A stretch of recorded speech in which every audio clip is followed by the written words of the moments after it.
ဒီကနေ့မှာတော့ရွာကလေးဟာထူးထူးခြားခြားကိုတိတ်ဆိတ်နေပါတယ်။နွားရီရဲ့လေပင်ကခလောက်တန်တွေတောင်တိုးပြော့နေတဲ့အထရားလောက်အောင်ကိုငိမ့်သက်နေပါတယ်။ညောင်ပင်ကြီးအောက်မှာတော့တရွာလုံးကစုယုံပြီးတော့ရောက်ရှိနေကြတယ်။လူအုပ်ထဲမှာတော့တချို့ကဒေါသတွေထွက်နေကြသလိုတချို့ကလည်းကြောက်လန့်နေကြတယ်။အချင်းတွေကိုနားလည်ပေမဲ့နှုတ်ဆက်နေတာကမှ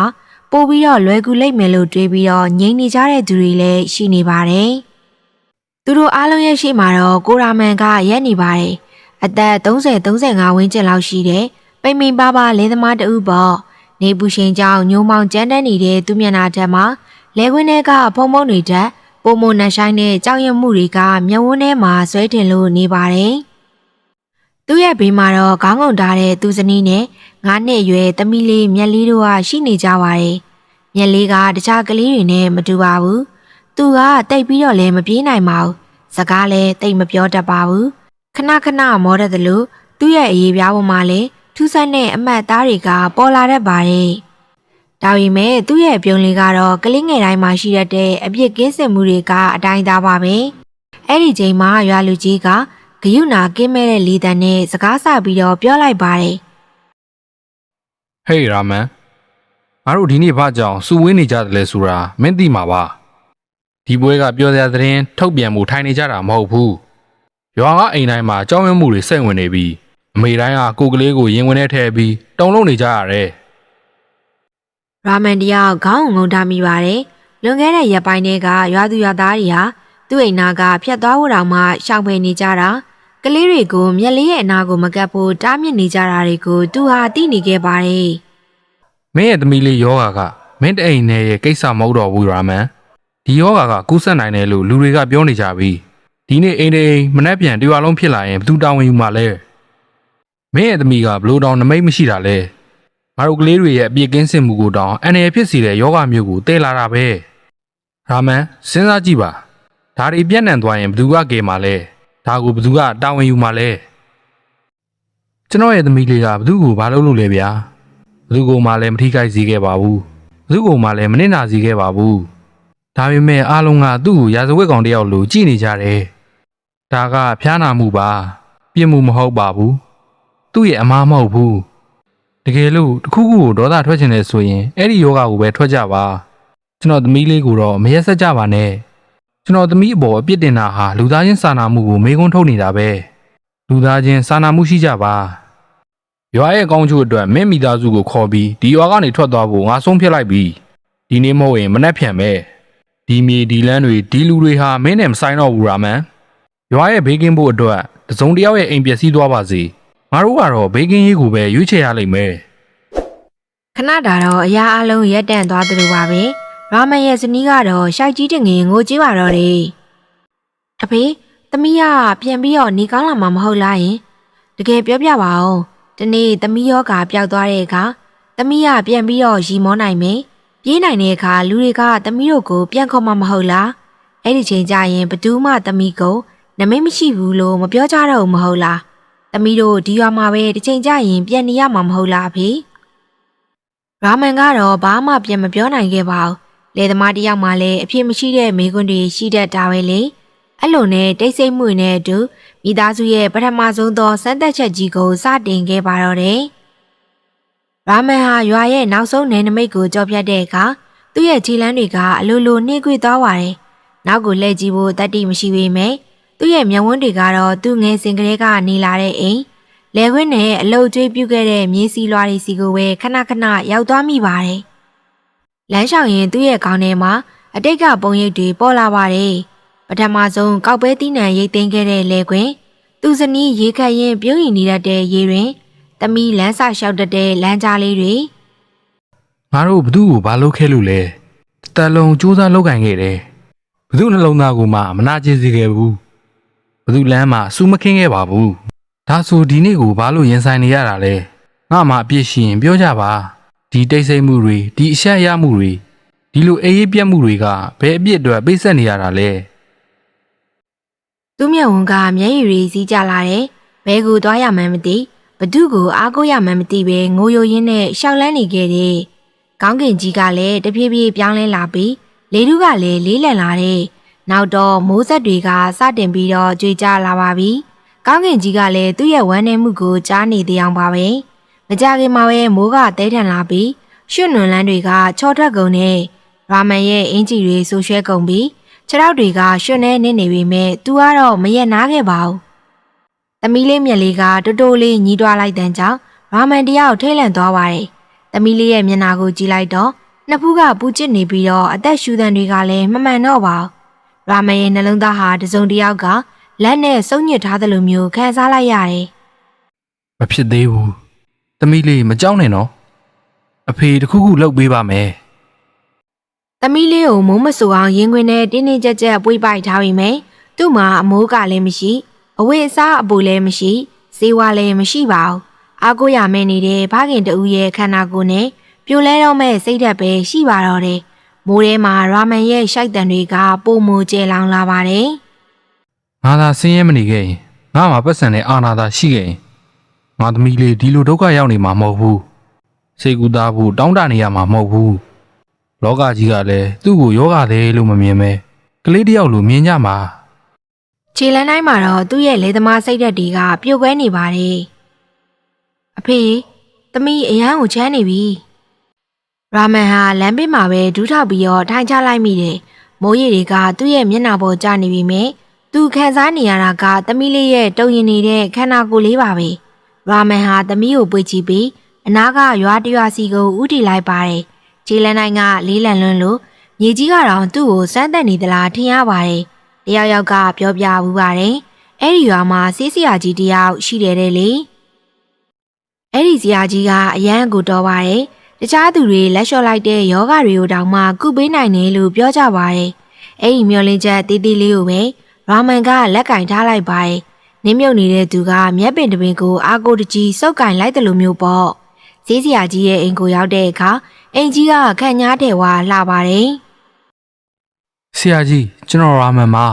။ကျွန်တော်သမီးလေးအရင်နေမကောင်းလို့ပါ။အသက်ရှူတာလည်းမမှန်တော့ဘူး။ကိုယ်တွေလည်းပူးကျင်နေလို့ပါ။ကျွန်တော်မှချားသွားစရာနေရာလည်းမရှိတော့ပါဘူး။ဆရာကြီးစီမှာပဲနောက်ဆုံးမျှော်လင့်ချက်နဲ့လာခဲ့တာပါ။ဘယ်သူလဲ။ဘယ်ရာမန်လဲဒီချိန်ကြီးဘသူကလာပြီးတကားခေါင်းနေရတာလဲကျွန်တော်သမီးလေးနေမကောင်းလို့ပါဆရာကြီးအခြေအနေတော်တော်ဆိုးနေပါတယ်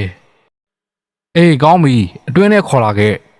အချိန်မရှိတော့ဘူးအခြေအနေကစိုးရင်ရတယ်ငါလောက်ပေးနိုင်တာကိုအတွင်းထဲရောက်မှပဲကြည့်ရမှာပေါ့ရာမန်ရဲ့ရင်ထဲမှာအနေငယ်ပေါ်ပါသွားသလိုခံစားလိုက်ရရင်ဒီနေ့တော့ဘုရားသခင်ကတစုံတယောက်ရဲ့နှလုံးသားကိုပျော့ပြောင်းအောင်လှုပ်ပေးလိုက်ပြီလို့သူဟာထင်လိုက်တာပေါ့သူဟာမျက်လေးကိုပွေ့ချပြီးအိမ်ထဲမှာထိုင်လိုက်တယ်ဆရာကြီးဦးတာကောင်ကမျက်လေးရဲ့သွေးခုန်နှုံကိုဆန်းလိုက်တယ်နတ်ဖူးကိုစမ်းကြည့်ပြီးတော့ခဏလောက်တော့တိတ်ဆိတ်သွားပါတယ်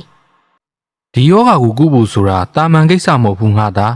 ဒီယောဂါကခန္ဓာကိုယ်ကိုအတွင်းထဲကနေအနှစ်တွေစုပ်စားပြီးအခွန်မဲကျင်အောင်လုပ်ပစ်တာ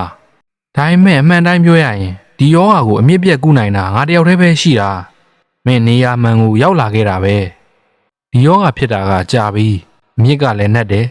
ဒါကြောင့်နှောရမယ့်ဆေးကလည်းတာမန်ဆေးမဟုတ်ဘူးအချိန်မှန်မှန်စီကံတကျနဲ့ယုံကြည်ချက်အပြည့်ထားပြီးဆေးတိုင်းမှရလိမ့်မယ်ဆရာကြီးခိုင်းတာအကုန်လုပ်ပါမယ်နေရောညပါအလုပ်လုပ်ပါမယ်လိုအပ်ရင်ရှိသမျှအကုန်ရောင်းပါမယ်ကျွန်တော်ရဲ့သမီးလေးကိုသာတစ်ခါတော့ပြန်ကောင်းအောင်လုပ်ပေးပါသူမရှိရင်ကျွန်တော်ဘဝကဘာမှမဟုတ်တော့ပါဘူးဆရာကြီးရဲ့ဆရာကြီးကထားသွားပြီးတော့အိမ်ထဲကနေဆေးပလင်းတချို့ယူလာပါတယ်ပြီးတော့သူကရာမတ်ကိုမိကွန်းတစ်ခုမေးလိုက်ပါတယ်ကြည့်ပါအောင်ငါသားဒါတွေကတာမန်ဆေးတွေမဟုတ်ဘူးဖော်ဆက်ဖို့လည်းမလွယ်ဘူးဈေးဘက်ဝင်ပင်တွေကိုအဝေးကြီးကတောနက်ထဲကနေမှာယူရတာကုသမှုကကြာအောင်မှဖြစ်သလိုကုန်ကျစရိတ်လည်းမနှဲဘူးကဲရာမန်အခုပဲပတ်စံပေးချေလိုက်တော့ကုသမှုကိုဒီနေ့ကစာမှာဖြစ်မှာဒီစကလုံးတွေဟာရာမန်ရဲ့ရင်ဘတ်ကိုတူနဲ့ထုလိုက်တယ်လို့ခံစားလိုက်ရတယ်သူဟာသူ့အိတ်ထဲကိုစမ်းကြည့်မိတယ်ဘာမှမရှိပါဘူးပြီးတော့သူ့ဇနီးကိုလှမ်းကြည့်လိုက်တော့ဇနီးဖြစ်သူကလည်းမျက်နှာလေးညှိုးငိတ်ပြီးတော့ခေါင်းကိုငုံထားရှာတယ်ဆရာကြီးကျွန်တော်မှအခုဘာမှမရှိသေးဘူးဗျာအိမ်မှာစားစရာစံတော်မကျန်တော့ဘူးဆရာကြီးကိုကျွန်တော်ဂရီးပေးပါတယ်တပြားမကျန်အကုန်ပြင်ဆက်ပါမယ်အခုကျွန်တော်ရဲ့အခက်အခဲကိုခဏလောက်နားလိုက်ပေးပါဗျာရာမန်ကစကားပြောရင်အတန်တွေတုံရင်လာပါတယ်ဒါပေမဲ့ဆရာကြီးဦးတာကောင်ရဲ့မျက်နှာကတော့တဖြည်းဖြည်းနဲ့တင်းမာလာပါတယ် သူ့ရဲ့မျက်ဝန်းထဲမှာဂယုနာအစာအေးဆက်ဆက်အကြည့်တွေပဲရှိပါတော့တယ်။တေးသေးချာချာနားထောင်စမ်းရာမန်ဒီနေရာမှာတနာညတာမှုတွေအတွက်နေရာမရှိဘူး။ဆေးဆိုတာပတ်စံပါပဲမရဘူး။စီကန်းကလူတိုင်းအတွက်အတူတူပဲ။ဆရာကြီးကအသိမြင်ရှိတဲ့သူပဲမဟုတ်လားဗျာ။ဒါကျွန်တော်ရဲ့တူတွေတော့သမီးလေးပါ။သူမရှိရင်ကျွန်တော်အိမ်လေးပျက်စီးသွားလိမ့်မယ်။ကျွန်တော်ကဖခင်တယောက်ပါ။သမီးလေးရဲ့အသက်ရှူတန်းတွေပြတ်တောက်တော့မဲ့အခြေအနေကိုကြည့်နေရတာပါ။နည်းနည်းလောက်တနာပါဆရာကြီး။ဆရာကြီးရဲ့ကျေးဇူးကိုကျွန်တော်တစ်သက်လုံးမမေ့ပါဘူး။ငါကပရာဟိတဂေးကဖွင့်ထားတာမဟုတ်ဘူးရာမန်။ဒီမှာကဆေးကိုရောင်းတာအလကားဝေတာမဟုတ်ဘူး။ဆန့်ရှိတဲ့သူပဲဆေးယူသွားလို့ရမယ်။ချိန်မဖြုံးနဲ့တော့သွားတော့ဒီကနေထွက်သွားတော့ဆရာကြီးကတကားဘက်ကိုလက်ညှိုးထိုးပြပြီးတော့နှင်လွှတ်လိုက်ပါတယ်။ရာမန်တယောက်တဖြည်းဖြည်းချင်းထားရလိုက်တယ်။မျက်လေးရဲ့အခြေအနေကပိုဆိုးလာပါပြီ။သူဟာဆရာကြီးကိုနောက်ဆုံးအချိန်မျောလင်းတကြီးကြည့်လိုက်ပါသေးတယ်။လူသားချင်းစာနာစိတ်လေးများနိုးထလာမလားလို့ပေါ့။ဒါပေမဲ့တွေးလိုက်ရတာကတော့အေးဆက်ဆက်နဲ့ပိတ်သွားတဲ့တကားကြီးပါပဲ။အိမ်ထဲကထွက်လာတာနဲ့ရာမန်ရဲ့စိတ်ဓာတ်တွေအကုန်ပြိုလဲသွားပြီးအဲ့ဒီနေရာမှာပဲထိုင်ချလိုက်တော့တယ်။ပတ်စံဆိုတာအဲ့လောက်တော့အရေးကြီးသွားပြီလားဘုရားသခင်။အဖေတယောက်ရဲ့သမီးလေးအသက်ထက်တောင်ပိုရေးကြီးနေတာလား။လူသားချင်းစာနာမှုဆိုတာဘာတန်မိုးမှမရှိတော့ဘူးလား။ဒီတင်းကားပြားတွေဒီစက်ကူတွေရဲ့အလေးချိန်ကအပြစ်ကင်းတဲ့ကလေးတယောက်ရဲ့အသက်ထက်ပိုလေးနေတာလား။အခုကျွန်တော်မှပတ်စံမရှိရင်ကျွန်တော်သမီးလေးမှာအသက်ရှင်ပိုင်ခွင့်မရှိတော့ဘူးလား။ပြောစမ်းပါဘုရားသခင်လူအသက်ဆိုတာအယောင်းဝယ်လို့เสียပစ္စည်းတစ်ခုဖြစ်သွားပြီလား။သူ့မျက်ဝန်းကနေမျက်ရည်တွေပို့ပို့ပေါက်ကျလာတယ်။မိုးကလည်းပြန်ပြီးတော့တဲလာပါတယ်။ဒီနေ့တော့ရွာကလည်းအားကိုးမရစေးစရာကလည်းလက်မခံစင်းရဲမွဲတင်မှုတွေဆိုတာဘိုက်စာယုံတင်မဟုတ်ပဲလူသားတယောက်အနေနဲ့ရတဲ့ရထိုက်တဲ့အခွင့်အရေးကိုပါလူယူသွားတာပဲလို့ရာမန်ကပထမဆုံးချိန်ခန်းစားလိုက်ရတယ်။ဆရာကြီးအိမ်ကထွက်လာတဲ့ရာမန်ရဲ့ခြေလမ်းတွေကဥတီချက်တွေမဲနေပါပြီ။မိုးကလည်းတဲတက်တဲလာပြီးတော့ပတ်လင်းမှာလည်းရေရီကြီးပါပဲလမ်းတွေကဝေဝါးနေတယ်လို့ရာမန်ရဲ့ရှေ့အနာဂတ်ကလည်းပို့ပြီးတော့ဝေဝါးနေပါတယ်လမ်းလျှောက်လာရင်လေကွင်းနေနာရောက်လာတယ်လေကွင်းလယ်မှာပေါက်နေတဲ့အရက်ပူပူနဲ့ပိမ့်ဝင်ကြီးတစ်ပင်ကိုသူဟာတွေးလိုက်ရတယ်အရွက်တွေကတော့တတော့ကိုကြီးပါတယ်အားကိုးရမင်းနေတဲ့သူကိုကာကွယ်ပေးဖို့ယူရပြီးတော့ဖန်တီးထားသလားအောက်မရပါတယ်ရာမန်ကအဲ့ဒီနားမှာရက်လိုက်တယ်မျက်လေးကိုတာလေးချပြီးတော့ပိမ့်ရွက်ကြီးတွေကိုဆွဲယူကသမီးလေးအတွက်အမိုးကာလှုပ်ပေးလိုက်ပါတယ်။မိုးဆက်တွေကပိမ့်ရွက်ပေါ်ကျပြီးဘေးကိုစီးကျသွားလေတယ်။ဒီနေ့တော့ပထမဆုံးအကြိမ်ဖြစ်သမီးလေးကိုကယ်တင်ဖို့တစုံတစ်ခုကစူးစမ်းပေးနေတယ်လို့ရာမန်ခန်းစားလိုက်ရတယ်။မျက်လေးရဲ့အခြေအနေကတော်တော်ကိုစိုးနေပြီးကိုရီပူပြီးတော့နှာခမ်းတွေကလည်းခြောက်ကပ်နေသလိုအသက်ရှူတာလည်းမမှန်တော့ပါဘူး။ရာမန်ကသမီးနှစ်ဖူးကိုစမ်းကြည့်ပြီးတော့တုန်လှုပ်သွားပါတယ်။အိုးဘုရားသခင်ကျွန်တော်သမီးလေးကတခုခုအမှားလုပ်ခဲ့ရင်တော့ကျွန်တော်ကိုပဲပြစ်ပေးပါသူ့ကိုတော့ခေါ်မသွားပါနဲ့ဗျာသူ့ရဲ့တန်ကမိုးတန်ထဲမှာပျောက်ကွယ်သွားပါတယ်သူ့ရဲ့အိမ်လေးကိုလည်းတတိယလာတယ်မျက်လေးကသူ့ကိုဖိတ်ပေးလို့ပထမဆုံးခေါ်ခဲ့တဲ့ရွှွန့်အိမ်လေးကိုတတိယနေရပေါ့ရွာကကလေးတွေမျက်လေးနဲ့အတူစော့ကစားခဲ့တဲ့နေရက်တွေကိုတတိယမိတယ်အခုတော့အဲ့ဒီရွာကပဲသူ့သမီးကိုယောဂသေးလို့တတ်မှတ်ပြီးတော့နှင်ထုတ်လိုက်ကြပါပိန်ရွက်တီအောက်မှာထိုင်နေရင်မျက်လေးဟာတနေ့လုံးဘာမှမစားရသေးတာကိုသတိရသွားတယ်။ဆေးဝါးဆိုတာဝေးလို့ဝမ်းပိုက်ဖြည့်ဖို့တောင်မှအစီအစဉ်မရှိသေးပါဘူး။သူ့ရဲ့ပတ်ဝန်းကျင်ကိုဝေးကြည့်လိုက်တော့လေကွင်းတွေကြီးပါပဲ။မှောင်စာပြုတ်နေပြီဖြစ်တယ်လို့ဗိုက်စာတဲ့တန်ကကြောက်စိတ်ထက်ပိုပြီးတော့ပြင်းထန်လာပါတယ်။ရာမန်လည်းစိတ်မကောင်းစွာနဲ့ပဲမျက်လေးကိုသူ့စနီးရင်ခွင်ထဲထည့်ပေးပြီးအနာကအိမ်တွေစီကိုထွက်လာခဲ့တယ်။တကားတိုင်းမှာသူဟာခေါင်းငုံပြီးတော့တောင်းခံခဲ့တဲ့တချို့စီကပေါမုံကြောက်ရတယ်တချို့စီကတော့ဆန်နှင်းငယ်ရလာပါတယ်တချို့ကတော့စားလေးပဲပေးလိုက်ကြတယ်တချို့ကတော့မျက်နှာတွေလွှဲသွားသလိုတချို့ကလည်းကဲ့ရဲ့ရှုံချကြပါတယ်ဒါပေမဲ့လည်းဘာမှမမေ့ပဲပေးကမ်းကြတဲ့သူတွေလည်းရှိနေပါသေးတယ်လူသားချင်းစာနာမှုဆိုတာရှိနေသေးပေမဲ့တော်တော်လေးတော့မောပန်းနွမ်းနယ်နေပြီဆိုတာရာမန်ပထမဆုံးနားလည်လိုက်တယ်အဲ့ဒီနောက်သူဟာပိမ့်မင်အောင်ကိုပြန်လာပြီးဇနီးဖြစ်သူကတော့အစားအစာတွေကိုအမြန်ဆုံးပြင်ဆင်ပေးတော့တာပေါ့မျက်လေးကထမင်းကိုနှလုံးလောက်ပဲစားနိုင်ရှာပြီးမျက်လုံးလေးတွေကအလိုလိုပိတ်ကျလာပါတယ်အဖေသမီးအိတ်ချင်နေပြီ အေးပါသမီးလေးရေအိတ်လိုက်တော့သမီးပင်ပန်းနေပြီသမီးရဲ့မျက်လုံးလေးတွေမှိတ်ထားလိုက်နော်ဖေဖေဒီမှာပဲရှိနေမယ်ဘဲမှမသွားဘူးသမီးအိပ်ပျော်တဲ့အထိဖေဖေသမီးဘေးမှာရှိနေမယ်မကြောက်နဲ့နော်အားလုံးအဆင်ပြေသွားမှာပါမိုးကတော့ဇဲသွားပါပြီညရဲ့အိးတက်ကတဖြည်းဖြည်းပိုတူးလာပါတယ်သူတို့၃ယောက်သာပိတ်ရွက်တီအောင်မှာပဲကပ်ပြီးတော့လဲနေကြတယ်ပင်မလွန်းတာကြောင့်ကြောက်စိတ်တွေခဏပြောက်ပြီးတော့ဘယ်အချိန်မှဘလို့အိပ်ပျော်သွားမှန်းမသိကြတော့ပါဘူးရုတ်တရက်ညင်းတကောင်ရဲ့ချိန်မှာအတန်တစ်ခုကြောင့်ရာမန်ကနိုးလာပါတယ်တစ်ပင်နာမှာကုန်းကုန်းနဲ့အရေးတစ်ခုရဲ့နေရာကိုမြင်လိုက်ရတယ်အဘွားကိုတယောက်ပါပဲဟောင်းနှက်နေတဲ့အဝတ်စားတွေဝတ်ထားပြီးတော့လက်ထဲမှာလည်းလန်တန်မီးရင်လေးကင်ထားပါတယ်သူ့ရဲ့မျက်ဝန်းတွေကတော့ထူးထူးခြားခြားတောက်ပနေပါတယ်ရာမန်လည်းထိတ်လန့်သွားပြီးတော့သူ့ဇနီးကိုတားလေးနှိုးလိုက်ပါတယ်အဘွားကမျက်လေးကိုတော်တော်ကြာအောင်စိုက်ကြည့်နေပြီးမှတိုးညင်းတဲ့အတန်နဲ့ပြောလိုက်ပါတယ်မကြောက်ပါနဲ့ငါသားငါကဘာဘေးဒုက္ခမှပေးဖို့လာတာမဟုတ်ပါဘူးမင်းတို့အိမ်ကဘာကုန်းမှယူဖို့လည်းမဟုတ်ဘူးမင်းရဲ့သမီးကိုထိရမှလည်းငါမကြောက်ပါဘူးငါကအမှန်တရားကိုလာပြီးတော့ပြောပြတာကြောက်ရွံ့မှုတွေအောက်မှာပုံကွက်နေတဲ့အမှန်တရားပေါ့မင်းရဲ့သမီးကဖျားနာနေတာမှန်ပါတယ်ဒါပေမဲ့သူ့ရဲ့ယောဂကလူတွေထင်တယ်လို့မျိုးမဟုတ်ပါဘူးဒါကတာမန်ဖျားနာတာလည်းမဟုတ်ဘူးဘဲစင်းနဲ့မှပျောက်ကင်းနိုင်တဲ့ဝေနာလည်းမဟုတ်ပါဘူးဒီယောဂကခန္ဓာကိုယ်ရဲ့ယောဂမဟုတ်ပဲကံကြမ္မာရဲ့အထုံးအဖွဲ့တစ်ခုပါပဲဒီအထုံးအဖွဲ့ကိုကုသဖို့ဆိုတာစူညံအော်ဟစ်နေလို့လည်းမရဘူးနားလည်မှုနဲ့ပဲကုသလို့ရတာအဘွားကရာမရဲ့ဇနီးကိုကြည့်ပြီးတော့ဆက်ပြောပါတယ်မနှက်ပြန်နေမထွက်ခင်အမောင်တို့နောက်ဆုံးအသက်ရှူနေတဲ့အချိန်ကြရင်ဒီကလေးကိုခေါ်ပြီးတော့တောဘက်ကိုတိတ်တိတ်လေးသွားကြဘသူကမှအဖော်မခေါ်နဲ့ဘသူကမှလည်းမမေးနဲ့နောက်ကိုလည်းလုံးဝပြန်လဲမကြည့်နဲ့အဲ့ဒီတောထဲမှာဆေးဘဝင်ပင်တချို့ရှိတယ်တာမန်မျက်စိနဲ့ကြည့်ရင်တော့မျက်ပင်တွေပဲလို့မြင်မိလိမ့်မယ်ဒါပေမဲ့သူ့ရဲ့သူတွေအတွက်တော့ဒါဟာဆေးဝါးပဲ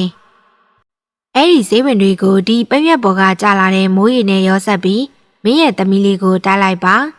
အချိန်မှန်လက်မှန်နဲ့သာအဲ့ဒီဆေးကိုတိုက်နိုင်ရင်သမီးလေးကပြန်ပြီးတော့ရီမောနိုင်မယ်ပြေးနိုင်လွှားနိုင်မယ်မင်းတို့အိမ်လေးလည်းပြန်ပြီးတော့လင်းထိန်လာလိမ့်မယ်ဒါပေမဲ့တခုတော့မှတ်ထားပါကြောက်စိတ်တွေကိုသာတည်သွားမိရင်တော့တောကြီးကလည်းမင်းတို့ကိုလမ်းပြအောင်လုပ်ပါလိမ့်မယ်အဘွားကဆေးပင်မျိုးစားဖော်ဆက်ပုံနဲ့ပမာနာတို့ကိုတည်တည်ချာချာရှင်းပြခဲ့ပါတယ်ရာမရဲ့ဇနီးမျက်ဝန်းထဲမှာတော့မျောလင်းချက်မျက်ရည်တွေကဝိုင်းလာပါတယ်အမေကဘာတူလဲရင်ဒီလောက်မောင်းနေတဲ့အချိန်ဒီလိုအခြေအနေမျိုးမှာကျမတို့စီကိုဘလို့များရောက်လာလဲအမေကတကယ်ပဲကူညီဖို့လာခဲ့ရလားဒါမှမဟုတ်နောက်ထပ်စမ်းသပ်ချက်တစ်ခုထပ်ပြီးတော့လုပ်နေရလားရှင်နာမည်ကိုမမေးပါနဲ့သမီးရဲ့နာမည်ဆိုတာကလူတွေကပေးထားတာလူတွေကလည်းခဏခဏတစ္ဆာဖောက်တတ်ကြတယ်ငါကတော့လိုအပ်တဲ့ချိန်မှာပေါ်လာတတ်တဲ့သူပါပဲတခါတလေစူတောင်းတစ်ခုအနေနဲ့တခါတလေဆေးဝါးတစ်ခုအနေနဲ့တခါတလေတော့လေအမောင်ထဲမှာထွန်းထားတဲ့နောက်ဆုံးမီးစာလေးအနေနဲ့ပေါ့လူတယောက်ရှုံးနေတော့မဲ့ချိန်မှာရက်တန့်ပေးတတ်တဲ့သူလမ်းတွေကုန်ပိတ်နေပြီလို့ထင်ရတဲ့ချိန်မှာမင်းတို့ရှိမှရက်နေတဲ့သူဟာငါပါပဲအဲ့လိုပြောပြီးဘွားကအမောင်ထဲမှာပဲပျောက်ကွယ်သွားပါတော့တယ်ရာမန်တရားကိုဘွားကိုထွက်သွားတဲ့ဘက်ကိုကြည့်ပြီးတော့သူ့ရင်ထဲမှာပထမဆုံးချိန်ကြောက်စိတ်ဓာတ်မျောလင်းချက်ကပိုပြီးတော့ကြီးစိုးလာခဲ့တယ်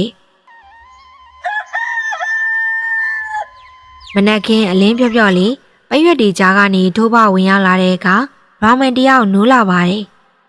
ညကအေးဒဏ်နဲ့ကြောက်စိတ်တွေဟာခန္ဓာကိုယ်ထဲမှာရှိနေသေးပေမဲ့စိတ်ထဲမှာတော့တခုခုပြောင်းလဲသွားပါပြီနောက်နေ့မှာတော့ရာမန်ရဲ့ဇနီးကတောထဲကိုသွားခဲ့တယ်စိုးစွတ်နေတဲ့မြေကြီးပေါ်မှာလမ်းလျှောက်ရင်သူ့ရဲ့စိတ်ထဲမှာကြောက်စိတ်ရောယုံကြည်ချက်ရောပြွတ်နေခဲ့တယ်မကြခင်မှာပဲသူဟာတရွက်တချို့အမြင့်တစ်ခုနဲ့ရင်းကြီးလိုမျိုးအရာတစ်ခုကိုယူလာခဲ့ပါတယ်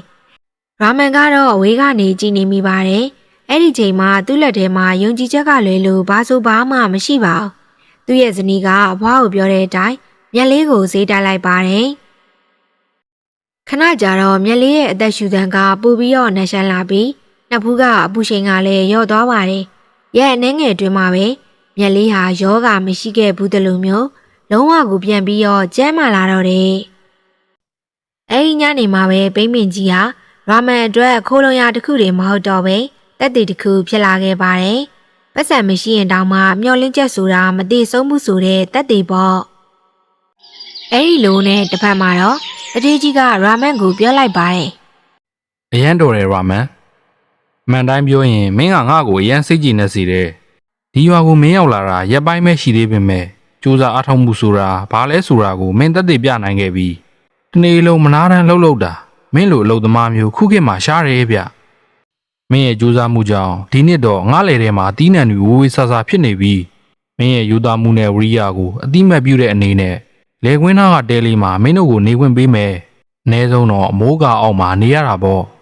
စူးစမ်းတဲ့သူကိုတန်ဖိုးထားတာငါတောင်းမယ်ဒီခွင့်ရေးကိုမင်းရဲ့စူးစမ်းမှုနဲ့ရယူခဲ့တာပါအဲ့ဒီလိုနဲ့မျက်လေးပြန်ပြီးတော့ကျမ်းမာလာတဲ့သတင်းကတရားလုံးကိုပြန်နှံသွားတယ်မနေ့ကအထိရာမန်ရဲ့အိမ်ရှိကနေအသားလေးရှောင်ကွင်းသွားတဲ့သူတွေကဒီနေ့တော့မျောလင်းချက်ပြည့်နဲ့တကားဝမှာလာရက်နေကြပြီတချို့ကဒဏ်ရာဟောင်းနေကြောင်းတချို့ကနှိရှိလာများယောဂတွေကြောင့်ရာမန်ရဲ့ဇနီးကတော့ဒါတွေကိုမြင်တဲ့အခါရှင်ထဲမှာပြည့်ရှင်လာတော့တယ်သူ့ရဲ့သမီးလေးကိုတင်မင်းလက်ကနေပြန်ပြီးတော့ကဲတင်ပေးခဲ့တဲ့အဲ့ဒီဇေဝါဟာတဦးတယောက်တည်းအတွက်မဖြစ်သင့်ဘူးလို့ဆုံးဖြတ်လိုက်ပါတယ်အဲ့ဒီနေ့ကစပြီးတော့ဘသူပဲလာလာသူမဟာဘယ်တော့မှလက်ပလာနဲ့ပြန်မလွတ်ခဲ့ပါဘူးပတ်စံလည်းမယူဘာမှလည်းမမေးပဲဒုက္ခရောက်နေသူတိုင်းကိုကုသပေးခဲ့တယ်တပြေးပြေးနဲ့အဲ့ဒီဘိမ့်မင်ကြီးဟာရွာသားတွေအတွက်မျှော်လင့်ချက်ယုံကြည်ချက်နဲ့အားကိုးရာတစ်ခုဖြစ်လာပါတော့တယ်ရာမန်ကလည်းဘသူ့ကိုမှညှင်းပယ်ခြင်းမရှိခဲ့ပါဘူးသူကအမြဲတမ်းအခုလိုပဲပြောလိမ့်ရှိပါတယ်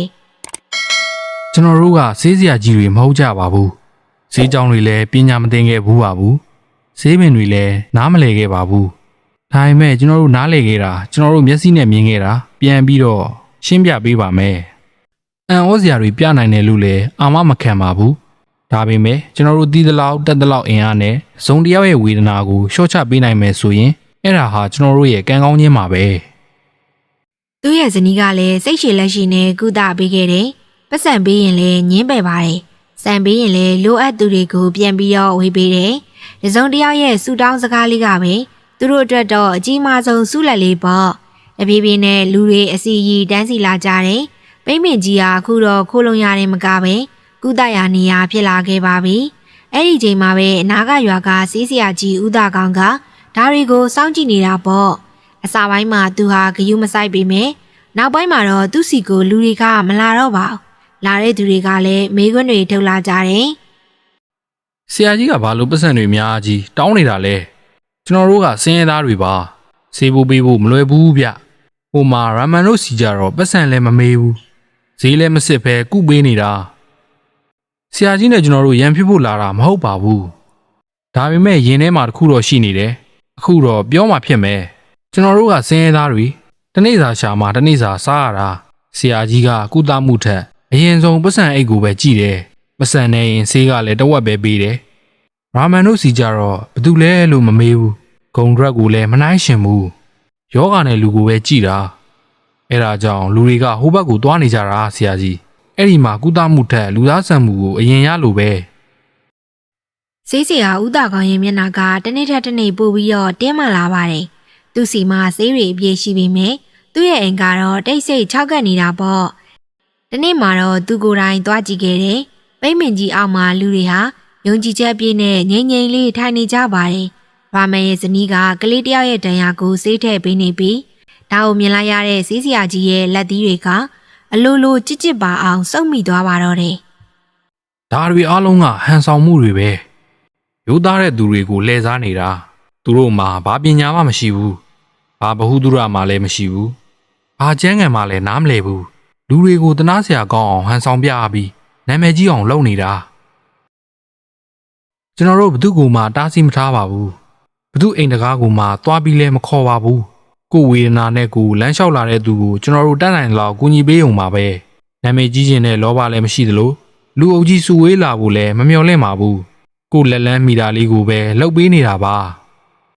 ခွင့်ပြုချက်မရှိစီကံမရှိပဲဒီလိုသာဆက်လုပ်နေရင်လူတွေတေကုန်လိုက်မယ်အဲ့ဒီကြရင်ဘသူတာဝန်ယူမှာလဲကျွန်တော်ရဲ့သမီးလေးတေလူမျောပါဖြစ်နေတော့ငါဆရာကြီးကဘုဟုတုရတွေစေဝါတွေမပေးပဲပတ်စံပဲတောင်းခဲ့တာမဟုတ်လားအဲ့ဒီချိန်တုန်းကဆရာကြီးကစီကံတွေကိုပဲမှတ်မိနေပြီးလူသားချင်းစာနာမှုကိုတော့မေ့နေခဲ့တယ် အခုဒီလူတွေအသက်ရှင်ရက်တည်နေနိုင်တာကျန်းစာတစ်စောင်းကြောင့်မဟုတ်ပဲကျွန်တော်တို့ကလူသားဖြစ်ဖို့အရင်ရွေးချယ်ခဲ့လို့ပါဇုံတယောက်ကိုကေတင်တာကပြစ်မှုဆိုရင်လဲအဲ့ဒီပြစ်မှုကိုကျွန်တော်နေတိုင်းကျူးလွန်မှမယ်အဲ့ဒီနေ့နောက်ပိုင်းမှာတော့စီးစီယာဥတာကောင်ရဲ့အလုပ်ဟာတကယ်ကိုပဲရက်တန့်သွားပါတော့တယ်ယောဂတက်ပို့ပြီးတော့ကြောက်စရာကောင်းတာကကြောက်ရွံ့မှုနဲ့လောဘပဲဆိုတာကိုလူတွေလည်းနားလေသွားကြပါပြီဆရာကြီးရဲ့ဒေါသကတော့အတွင်းထဲမှာအစိတ်အတောက်လိုမျိုးပြင်းထန်လာပြီးဒီအစိတ်ကနောက်ထပ်မုံနိုင်အစ်တစ်ခုကိုတည်ဆောင်လာတော့မှာပါဆရာကြီးရဲ့အိမ်ဟာအရင်ကတခါမှဒီလောက်ထိ၆ကက်မနေခဲ့ဘူးပါဘူးမနက်ကနေညဒီလူသံတွေစူညံနေတတ်တဲ့အိမ်ကြီးဟာအခုတော့တိတ်ဆိတ်မှုတွေနဲ့ပဲပြည့်နေပါတယ်သူဟာတကားဝမှာတိုင်းရင်နဲ့ပိမ့်ပင်ကြီးရှိတဲ့ဘက်ကိုခဏခဏကြည့်နေမိပါတယ်ပညာမတတ်တဲ့လေးသမားတစ်ယောက်နဲ့သူ့ရဲ့ဇနီးကသူ့ထပ်ပို့ပြီးတော့ဘလို့အလုပ်လုပ်ပြီးတော့ပို့တော်နေရလဲဆိုတာကိုသူဟာအခုထိယုံကြည်နိုင်စွမ်းမရှိသေးပါဘူးသူတို့စီမှာဆေးဘက်ဝင်အပင်တစ်ခုခုတော့ထူးခြားတဲ့ဆေးပင်ရှိရမယ်ဒီချိန်သူ့ရဲ့ဇနီးဖြစ်သူကအိမ်ထဲကနေထွက်လာပါတယ်သူမကလည်းခင်မွန်းဖြစ်သူလိုပဲနှစ်ရှည်လာများစူဆောင်းလာတဲ့မန်မာနတွေပြည့်နေတဲ့သူပါရာမန်တို့လင်မယားကလူတွေကိုစတင်ကုသပေးတဲ့နေ့ကစပြီးစီးစရာကြီးရဲ့အသက်ရှူသံတွေထဲမှာအစိတ်တွေရောနှောသွားတယ်လို့ပါပဲညနေဘက်ဆရာကြီးအိမ်ပြန်လာတဲ့အခါသူ့ရဲ့မျက်နှာမှာစီးစရာတယောက်ရဲ့အသွင်မဟုတ်ပဲရှုံးနေသွားတဲ့ကုန်းတဲ့တယောက်ရဲ့ဒေါသလိုမျိုးဖုံးလွှမ်းနေတဲ့သူ့ရဲ့ဇနီးကဘာမှမမေးပဲတိလိုက်ပါတယ်ဒီနေ့လဲစေးဖို့ပေးမဲ့သူတယောက်မှရှိမှာမဟုတ်ဘူးဆိုတာကိုပေါ့ဘာရီကမြန်အဲ့ဒါလောက်ထူးခြားတဲ့မှော်တက်ဖြစ်နေလို့လူတွေကငါတကားကိုကြော်ပြီးသူတို့နောက်လိုက်နေကြတာလဲမနေ့ကအထိငါနာမည်ကြားရင်တုံလုံနေတဲ့သူတွေကအခုတော့သူတို့ကိုမြင်ရဖို့တန်းစီနေကြပြီလူတွေကမျက်စိကန်းနေကြတာသူတို့ကတကယ်ကူတာမှုထက်တန်ဖိုးနေတဲ့မျောလင့်ချက်ကိုပဲလိုချင်ကြတာကြည်နေလိုက်တခုခုမှားယွင်းသွားတဲ့အခါဒီလူတွေပဲငါစီကိုခြေစုံကန်ပြီးပြန်လာကြလိမ့်မယ်ရာမန်စီမှာအလွယ်တကူရနိုင်တဲ့ဈေးဝင်တစ်မျိုးရှိနေလို့သာအလက်ကကုပိနိုင်တာလို့သူဟာယုံကြည်နေတယ်နောက်ရက်နေငယ်မှာတော့ဆရာကြီးနဲ့သူဇနီးဟာရာမန်တို့ရဲ့တဲလေးကိုတိတ်တဆိတ်စောင့်ကြည့်ခဲ့ကြတယ်ရာမန်ရဲ့ဇနီးကမနက်စောစောလေဘက်ကိုဘလို့သွားတယ်ဘလို့အရွက်တွေကိုခူးလာတယ်ပြီးတော့ဘလို့မျိုးဖော်ဆက်တယ်ဆိုတာကိုသူတို့တွေဟာလေ့လာခဲ့ကြတယ်တညမှာတော့ဆရာကြီးကသူဇနီးကိုပြောလိုက်ပါတယ်ဒီနေ့တော့အမှန်တရားကိုဖော်ထုတ်ရမယ်လူတွေကသူတို့နောက်ကိုပဲဆက်လိုက်နေမယ်ဆိုရင်ငါရဲ့နာမည်နဲ့ဂုဏ်သိက္ခာတွေမြေစာပင်ဖြစ်ကုန်တော့မယ်ဒီစင်းရဲသားတွေကသူတို့ကိုသူတို့ဘာမှတ်နေကြတာလဲအဲ့လိုနဲ့တိတ်ဆိတ်တဲ့ညာတညာမှာပေါ့ကောင်းကင်မှာတိမ်တွေအုပ်နေပြီမဲ့မိုးကတော့မရွာပါဘူးတဘာဝတရားကြီးကတော့အသက်ရှူအောင်ပြီးတော့စောင့်ကြည့်နေတဲ့အပါပဲဆေးစရာလင်များဟာတိတ်တဆိတ်လေခွင်းတွေဘက်ကိုရှောက်လာကြပါတယ်အဲ့ဒီမှာတော့ပိမ့်မင်ကြီးကခန့်ညားစွာရနေပါတယ်တာမန်လေသမားတယောက်ဆိုရင်တော့မလူချင်လို့နှုတ်ပြမဲ့အပင်မျိုးပေါ့ဆရာကြီးဦးတာကောင်ရဲ့မျက်လုံးတွေကတော့အယောင်တွေတောက်နေပါတယ်ဒီအပင်ပဲငါရဲ့နှစ်ပေါင်းများစွာစူးစမ်းအားထုတ်မှုတွေကိုရေထဲမျောလိုက်တဲ့အရာကဒီအပင်ပဲဒီတန်ဖိုးမရှိတဲ့အပင်ကပဲလူတွေရဲ့မျက်စိကိုကန်းအောင်လုပ်နေတာငါအင်ကြီး၆ကက်နေရတာလဲဒါကြောင့်ပဲဆရာကြီးဟာဘာမှမပြောတော့ပဲမီးတုပ်ကိုညှိလိုက်ပါတယ်သူ့ရဲ့မျက်လုံးထဲမှာတော့ဆေးဘဝင်အပင်ကိုမမြင်ပဲသူ့ရဲ့ပြတ်သုံးတော့မဲ့ဂုံထွက်ကိုပဲမြင်နေရပေါ့လေကရုတ်တရက်တိုက်ခတ်လာပြီးတားဆီးတရားရှိပေမဲ့လောဘမီဟာလေးတန်းကိုမကြားနိုင်တော့ပါဘူးဆရာကြီးဟာပိန်းရွက်တွေဘောကိုမီးတုံနဲ့ပြစ်ပေါက်လိုက်တော့တယ်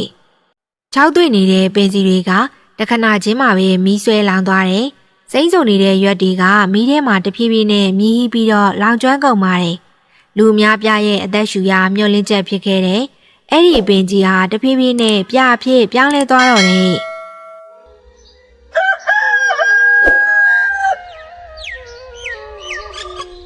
မနေ့ကထိစိမ့်စုံနေတဲ့ပိန်းတော်ကြီးနေရာမှာအခုတော့မဲမောင်နေတဲ့ပြဘူးတွေပဲကြံမာတော့တယ်လောင်ကျွမ်းထားတဲ့မြေကြီးကိုလက်နဲ့ထိကြည့်လိုက်တယ်မြေကြီးကအခုထိပူနေတော့မှပဲသူဇနီးရဲ့မျက်ဝန်းထဲမှာလည်းမျက်ရည်တွေပြေရှင်လာတယ်ဒါဘယ်သူလောက်တာလဲတပားသူရဲ့ကုသိုလ်ပြုနေတဲ့အရာကိုမီးရှို့ဖျက်ဆီးပြရအောင်ဘသူရဲ့နှလုံးသားကများဒီလောက်တောင်မှမာကြောနေရလေတခြားသူတွေရဲ့တက်ကိုလူယူဖို့တောင်မကြောက်ရအောင်တစုံတယောက်ရဲ့မနာလိုစိတ်ကအဲ့ဒီလောက်တောင်မှကြီးမားနေရလားအနစ်နာခံမှုကိုကြောက်တဲ့သူကိုယ်နာမည်ပြက်မာကိုကြောက်တဲ့သူမျိုးပဲဒီ ဒီအလုပ်ကိုလုပ်တာပါလူသားတယောက်ဟာလူသားချင်းစာနာမှုမှာရှုံးနိမ့်လာတဲ့အခါအခုလိုမီးကိုအားကိုးတတ်ကြပါတယ်ဒါပေမဲ့မှတ်ထားပါစေတနာကိုမီးရှို့လို့ရပေမဲ့ဖျက်ဆီးလို့တော့မရဘူး သူတို့ဟာအဲ့ဒီနေ့မှာတော့ဘာစေးရီမှမဖော်ဆက်နိုင်ခဲ့ကြပါဘူးလူနာတွေကိုအသက်ပေးခဲ့တဲ့အရွက်တွေဟာအခုတော့လေထဲမှာလွတ်နေတဲ့ပြားတွေဖြစ်ကုန်ပါပြီဒီသတင်းကရွာထဲမှာမီးလိုပဲပြန့်နှံ့သွားပြီးလူတွေလည်းထိတ်လန့်ကုန်ကြတယ်အဲ့ဒီနေ့ညနေခင်းမှာပဲစီးစရာကြီးဦးတာကောင်ရဲ့အိမ်ကနေအော်ဟစ်တန်တွေကြားလိုက်ရပါတယ်ဆရာကြီးဟာကရင်ပေါ်မှာလဲနေပြီးကိုရီပူကအသက်ရှူရတာကြက်နေပါတယ်သူ့ရဲ့ဇနီးကတော့ဟိုပြေးတီပြေးနဲ့ဆေးပင်တွေဆေးရည်တွေအကုန်စမ်းကြည့်ပြီးမယ်ယောဂါကတော့ဘသူ့ကိုမှမညတာခဲ့ပါဘူးဆရာကြီးကရောင်ရောင်မမနဲ့တွတ်တွတ်ပြောနေပါတယ်အဲ့ဒီအပင်တောထဲကအဲ့ဒီအပင်ငါတာမန်လို့ပဲထင်ခဲ့တဲ့အဲ့ဒီအပင်ကပဲတကယ်စီးစွမ်းကောင်းဖြစ်မှာဒီနောက်ရွာသားတွေလည်းအိမ်ရှိမှစုယုံလာကြတယ်မနေ့ကအထိအရာရာလို့ထင်ခဲ့ရတဲ့ဆရာကြီးကအခုတော့တေမင်းနဲ့စစ်ခင်းနေရပြီကုသမှုတွေအကုန်လုံးရက်တက်ကုန်နဲ့ဆရာကြီးလည်းမထနိုင်ရွာမဲ့မှာလည်းစိတ်မရှိတော့ပါဘူးကလေးတွေရဲ့ချောင်းဆိုးတန်ကပိုကျဲလာသလိုလူကြီးတွေရဲ့အဖျားကလည်းမကြတော့ပါဘူးဒီရွာလုံးဟာတစုံတစ်ယောက်ရဲ့အပြစ်ကြောင့်အားလုံးဟာအပြစ်ဒဏ်ခံနေရပြီလို့ခံစားလိုက်ရတယ်တညလုံးဆရာကြီးရဲ့အခြေအနေကပိုဆိုးလာတယ်သူ့ရဲ့ကိုကြီးဟာပူနေတာထက်သူ့ရဲ့စိတ်ကပိုပြီးတော့ကိုလောင်မြိုက်နေရပါမျက်လုံးမိတ်လိုက်တိုင်းသူမီးရှို့ခဲ့တဲ့ပိမ့်မင်ကြီးကိုပဲမြင်နေရတယ်မနေ့ရောက်တဲ့အခါတော့သူ့ရဲ့မာနတွေအကုန်ပြိုလဲသွားပါပြီသူဟာတုံရင်နေတဲ့လက်တွေနဲ့ဇနီးဖြစ်သူကိုအချက်ပြလိုက်ပါတယ်ရာမန်ကိုသွားခေါ်ပေးပါနောက်မကြပါစေနဲ့တော့ဆရာကြီးရဲ့အတန်မှာမိန့်တန်တွေမပါတော့ပဲရှုံးနေသွားတဲ့လူတစ်ယောက်ရဲ့တောင်းပန်တိုးရှိုးတန်တွေပဲပါပါတော့တယ်သူ့ရဲ့ဇနီးကရာမန်ရဲ့တဲစီကိုပြေးလွှာသွားခဲ့တယ်ရာမန်ကတော့အစပိုင်းမှာတွေးဝေနေမိရပေါ့သူ့ရဲ့စေနာကိုမီးရှို့ခဲ့တဲ့သူစီသွားဖို့ဆိုတာမလွယ်ကူလာပါဘူးဒါပေမဲ့ဇနီးကအသာအလေးပြောလိုက်ပါတယ်တကယ်လို့ကျမတို့ကပါညင်းပယ်လိုက်မယ်ဆိုရင်တစုံတစ်ယောက်ရဲ့ဝေနာကိုမြင်ပါလျက်မျက်နာတွေလွှဲလိုက်မယ်ဆိုရင်ကျမတို့နဲ့သူနဲ့ကဘာထူးတော့မှလဲကျမတို့ရွေးချယ်ခဲ့တဲ့လမ်းကလက်စားချီဖို့မဟုတ်ပဲလူသားဆန်ဖို့ပါပဲကျမတို့သာအခုမကူညီပေးရင်မျက်လေးအသက်ရှင်ခဲ့ရတာလေဘာအတိတ်ပဲရှိတော့မှလဲအဲ့ဒီလိုနဲ့ရာမန်ဟာဆရာကြီးအိမ်ကိုရောက်သွားခဲ့ပါတယ်ဆရာကြီးကတော့ရာမန်ကိုမြင်တာနဲ့မျက်ရည်တွေစီးကျလာတော့တယ်ငါပြစ်လုပ်ခဲ့မိပြီရာမန်ငါအသက်ရှူသံတွေကိုပိတ်ဆို့နေတဲ့အပြစ်ကြီးကိုငါလုပ်ခဲ့မိပြီလူတွေကိုကယ်တင်ရမယ်ဒီလက်တွေနဲ့ပဲငါမီးရှို့ခဲ့မိတယ်ငါကြောက်ခဲ့တာလူတွေမင်းစီသွားကုန်ကြရင်ငါကုံရက်တွေပျောက်ကုန်မှာကိုငါကြောက်ခဲ့တာငါကဆေးစရာဖြစ်ခဲ့ပေမဲ့လူသားတယောက်မဖြစ်ခဲ့ဘူးငါ့ကိုခွင့်လွှတ်ပါရာမန်အဲ့ဒီနေ့မှာပဲရာမန်ဟာကြန့်ရှိနေတဲ့စိတ်မြစ်တချို့နဲ့ဆရာကြီးကိုစတင်ကုသပေးခဲ့တယ်နောက်နေ့မနက်မှာတော့ရာမန်နဲ့ဇနီးဟာလောင်ကျွမ်းသွားတဲ့မြေကွက်လက်စီသွားပြီးတော့ပိမ့်မင်အစ်စ်ကလေးတစ်ပင်ကိုပြန်ဆိုင်ခဲ့ကြတယ်ပြရီကြားကနေစိမ့်ဆိုနေတဲ့အပင်ပေါက်လေးပြန်ထွက်လာတယ်လို့ပါပဲရွာသားတွေကြားမှာလည်းကြောက်ရွံ့မှုတွေအစားယုံကြည်မှုတွေကပြန်ပြီးတော့နှိုးထလာတယ်အခုတော့အဲ့ဒီရွာမှာယောဂကိုမကုခင်မျောလင်းချက်ကိုအရင်ဆုံးကုသပေးနေကြပါပြီနေရက်ဒီကုန်လွန်လာတာနဲ့အမျှပိရွက်တွေဟာပြန်လဲဝေးစားလာပြီးရွာထဲမှာလည်းအခမဲ့ကုသမှုတွေပြန်ပြီးတော့စတင်နိုင်ခဲ့တယ်အခုတော့ဘာကြောက်စိတ်မှမရှိတော့ပါဘူးအခကျင်းငွေလည်းမရှိတော့ပါဘူးယုံကြည်မှုပဲရှိပါတော့တယ်ဆရာကြီးဦးတာကောင်ကလည်းပြောင်းလဲသွားပါပြီသူဟာမနက်တိုင်းပိမင်ကိုရှေလောင်းပြီးရာမန်နဲ့အတူပညာတွေကိုဝေမျှခဲ့တယ်သူနှစ်ပေါင်းများစွာသင်ခဲ့တဲ့ပညာတွေကိုအခုတော့မဖုံးကွယ်တော့ပဲသင်ကြားပေးခဲ့ပါပြီညက်လေးကလည်းအခုတော့အိမ်ရှိမှာပြုံးရပြီးတော့စော်ကစားနေပါတယ်ကလေးမရဲ့ရည်တန်းကလူသားချင်းစာနာမှုဆိုတာရှိနေသေးကြောင်းတရားလုံးကိုသတိပေးနေတဲ့အကြောင်းပါပဲဒီရွာလေးမှာတော့အခုတော့ယောဂဓာတ်မျောလင်းချက်ကိုအရင်ကုသပေးကြပြီးကြောက်ရွံ့မှုဓာတ်လူသားဆန်မှုကိုပဲရှေ့တန်းတင်ကြပါတော့တယ်ဟုတ်ကဲ့ပါဒီနေ့အတွက်ပုံမြင်လေးကတော့ဒီလောက်ပါပဲเนาะပုံမြင်လေးကိုကြိုက်နေတဲ့တဲ့ဆိုရင်တော့ channel လေးကိုလည်း like and subscribe နှိပ်ခဲ့ပေးဖို့တောင်းဆိုချင်ပါတယ်နောက်ထပ်ပုံမြင်အသစ်တွေနဲ့ပြန်လာခဲ့ပါအောင်မယ်ရှင်